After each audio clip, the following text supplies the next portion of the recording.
নিয়ামতের সম্ভারে আমি পেয়েছি তোমার কাছে, দিয়েছেও তুমি, পেয়েছি আমি, তাই তো প্রতিক্ষণে পড়ি আলহামদুলিল্লাহ। নিয়ামতের সম্ভারে তুমি তো দিয়েছ আমারে, আমি দেশে হারা, তাই তো পড়ি মুহূর্তের মাঝে আলহামদুলিল্লাহ, আলহামদুলিল্লাহ।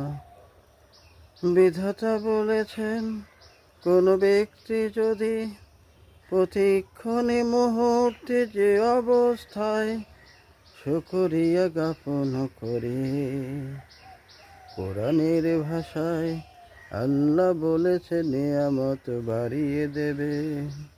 এ বিশ্বাস করে যে অবস্থায় থাকি, শুকরিয়া জ্ঞাপন করি আল্লাহর কাছে। আল্লাহ তুমি মেহেরবান, যা দিয়েছ আমাকে, পড়ি শুধু আলহামদুলিল্লাহ, আলহামদুলিল্লাহ, আলহামদুলিল্লাহ।